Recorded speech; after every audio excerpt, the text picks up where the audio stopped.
आज से अग्निपथ योजना के तहत अग्निवीरों की भर्ती प्रक्रिया शुरू हो रही है। अग्निवीरों के लिए ऑनलाइन भर्ती के लिए आवेदन लिए जाएंगे। आज से एयरफोर्स में अग्निवीरों का पंजीकरण शुरू हो रहा है। पहले चरण में 24 जुलाई को परीक्षा होगी। वहीं नेवी में अग्निवीरों का नोटिफिकेशन 25 जून से शुरू हो रहा है। उसके बाद पहले बैच का प्रशिक्षण 21 नवंबर तक चलेगा। वहीं भारतीय सेना में अग्निवीरों की अधिसूचना 20 जून को ही जारी हो गई है।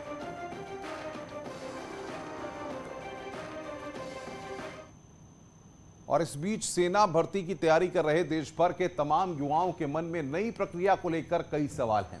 वहीं बाराबंकी के युवाओं का कहना है कि देश की सेवा के लिए 4 साल क्या, वो 4 दिन के लिए भी जाने को तैयार हैं। देश सेवा का जज्बा लिए इन युवाओं में योजना को लेकर कई सवाल है कि मन में कोई मलाल नहीं है।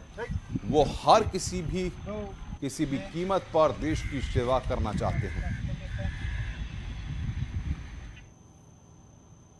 हम तो शामिल तो होंगे, लेकिन सरकार को एक बार निर्णय लेने से पहले ये सोचना चाहिए था कि जो बच्चों का रिटर्न एग्ज़ाम बाकी था, या नेवी हो या एयरफोर्स या आर्मी, लेकिन उसका रिटर्न एग्ज़ाम तो करवाना था उनको। ये मैं बोलूँगा ये तो गलत हुआ कि जो रिटर्न एग्ज़ाम नहीं हुआ। बाकी अगर देश सेवा की बात है, ये 4 साल की बात है। 4 साल नहीं, मैं 4 दिन के लिए जाऊँगा, और 4 दिन के लिए जाऊँगा। जो 25% भर्ती होंगी वहाँ पक्की होंगी नौकरी, उसमें भी मैं नंबर लाऊँगा अपना। जब मैं 300 में दौड़ सकता हूँ, अपनी पोजीशन बना सकता हूँ, तो मैं 25% भी अपनी पोजीशन बनाऊंगा।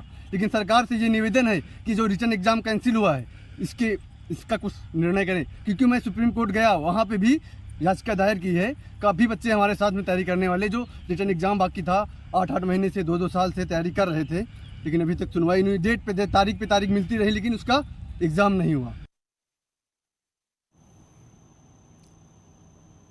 वहीं कानपुर में भी आज से शुरू होने वाली भर्ती प्रक्रिया को लेकर युवाओं में उत्साह देखने को मिल रहा है। अग्निपथ योजना को लेकर युवाओं का कहना है कि देश की सेवा के लिए जो भी मौका मिले वो काफी है। तैयारी कर रहा हूँ एयरफोर्स नेवी। Yes sir. अगर 4 साल का भी मौका आपको दिया जाएगा तो 4 साल के लिए आप एयरफोर्स में जाना चाहेंगे? चाहे मुझे 4 साल मिले, चाहे 40 साल मिले, चाहे 4 महीने मिले, मैं ओनली एयरफोर्स की जॉब करना चाहता हूँ। आप एयरफोर्स की ही जॉब करना चाहते हैं, चाहे जो भी आपको मौका दिया जाए? Yes sir. बिल्कुल। उत्तराखंड के सीनियर आईएएस रामविलास यादव पर एक्शन करके सीएम पुष्कर धामी ने करप्शन पर कड़ा प्रहार किया है, लेकिन कृषि मंत्री गणेश जोशी के बयान ने सियासत गरमा दी है और कांग्रेस ने रामविलास के नाम पर मंत्री को ही कटघरे में खड़ा कर दिया है।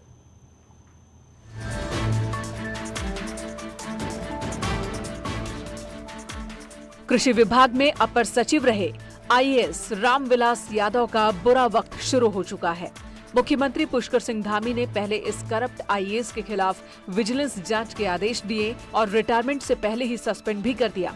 इतना ही नहीं, आय से अधिक संपत्ति बनाने वाले रामविलास की गिरफ्तारी भी हो गई।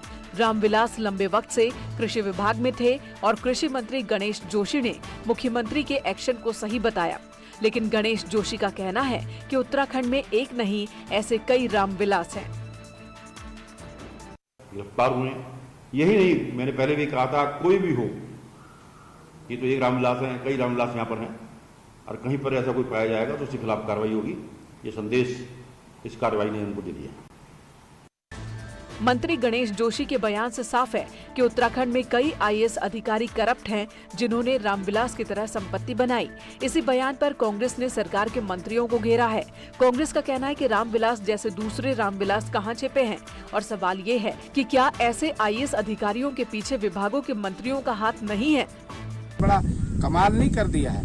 और जहाँ तक गणेश जोशी जी की बात है कि उन्होंने कहा कि हमारे पास कई रामविलास यादव हैं, तो मैं तो ये पूछना चाहता हूँ, रामविलास यादव हैं कहाँ? विगत 5 वर्षों से 6 वर्षों से उनकी सरकार उत्तराखंड में काम कर रही है। जीरो टॉलरेंस की बात करते हैं। अगर ऐसे कहीं है तो ये कहाँ छिपा के रखे हैं? रिटायरमेंट से पहले ही रामविलास यादव की कहानी खराब हो चुकी है, लेकिन सवाल मंत्री गणेश जोशी के बयान के बाद खड़े हुए हैं कि रामविलास जैसे अगर दूसरे रामविलास उत्तराखंड में हैं, तो क्या धामी सरकार का शिकंजा उन पर भी कसेगा? न्यूज़ 18 के लिए देहरादून से दीपांकर भट्ट की रिपोर्ट। और अब खबर उन लोगों के लिए है जो फास्ट फूड को बड़े चाव से खाते हैं। दरअसल कानपुर में मैक्रोनी खाने के बाद 2 भाइयों की तबीयत बिगड़ गई है। इलाज के दौरान एक युवक की मौत भी हो गई। इस खबर के बाद स्वास्थ्य विभाग में हड़कंप मचा हुआ है। मौत की मैक्रोनी ने ले ली जान।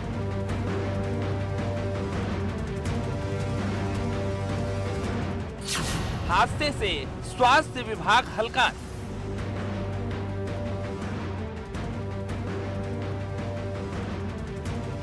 एक भाई की मौत, एक का इलाज जारी।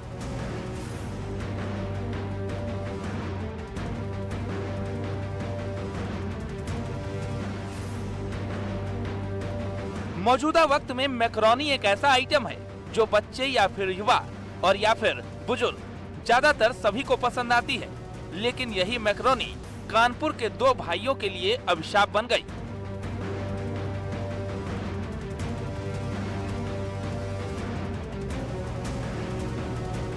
मामला कानपुर के महाराजपुर क्षेत्र के खनिया गांव का है। बताया जा रहा है कि दोनों भाइयों ने खेत में मैक्रोनी खाई थी। इसी के बाद उनकी हालत बिगड़ गई। आनन फानन में दोनों को हॉस्पिटल लाया गया। इस बीच एक भाई ने दम तोड़ दिया। जिस हालत में आए थे, एक तो ब्रॉड डेड लाया गया, जिसमें अस्पताल में पहुंचा था तब तक वो मृत्यु हो चुकी थी। दूसरे भाई को मेडिसिन में भर्ती करके उसका इलाज किया जा रहा है और ये देखा जा रहा है कि उसमें किस तरह की इसकी मृत्यु हुई वो हुई है, जिससे किस तरह की पॉइजनिंग है। उसके लिए हम लोगों ने अभी एक डॉक्टर की टीम उसका इलाज कर रही है। तो अब सवाल कई है, मैक्रोनी खाने के बाद तबीयत क्यों बिगड़ी? फूड पॉइजनिंग मैक्रोनी खाने से हुई या फिर एक भाई की मौत और दूसरे की हालत बिगड़ने की वजह कुछ और है? ये सवाल इसलिए क्योंकि दोनों भाई पहले भी खेत में खाना बनाते थे, वही खाते थे। मैक्रोनी गांव की एक दुकान से खरीद कर लाए थे, फिर उसे खेत में बनाया और वहीं पर खाया और इसी के बाद तबीयत बिगड़ गई। तो दुकान से गए, लड़कियों का बेच दिन मैक्रोनी ले आई, बनी, आराम से खाएं और वही के 15 मिनट बाद भाई अकड़ने लगा, मार खिचकुर मुंह पे डालने लगा। अब मान लो क्या बताया जाए कि मैक्रोनी से तबीयत खराब हुई। फिलहाल दूसरे भाई का अस्पताल में इलाज जारी है और इस सवाल के जवाब की तलाश भी कि आखिर एक भाई की मौत कैसे हुई। नेचुरली कोई ऐसी चीज़ से पॉइजनिंग हुई जो ब्रेन को इफेक्ट किया है, तो अब ये हम ये जांच करने से पता चलेगा कि ये पॉइजनिंग किसी और अन्य केमिकल से नहीं है, क्योंकि जैसे उस हिस्ट्री दे रहा है कि खेत में बनाया था, तो हम लोग को ये भी देखना पड़ेगा कोई जो खेत में डालने वाले पदार्थ जो होते हैं वो उसमें मिल तो नहीं गया किसी वजह से।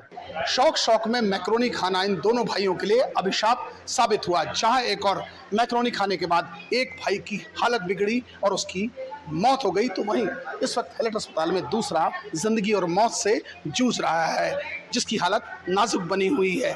अब देखना ये होगा कि इस प्रकरण को संबंधित विभाग के अधिकारी कितनी गंभीरता से लेते हैं और ऐसे लोगों के खिलाफ क्या कार्रवाई करते हैं जो मिलावटी सामान बाजार में बेच रहे हैं। वीडियो जर्नलिस्ट आशीष पांडे के साथ अमित गंजू, न्यूज़ 18 कानपुर।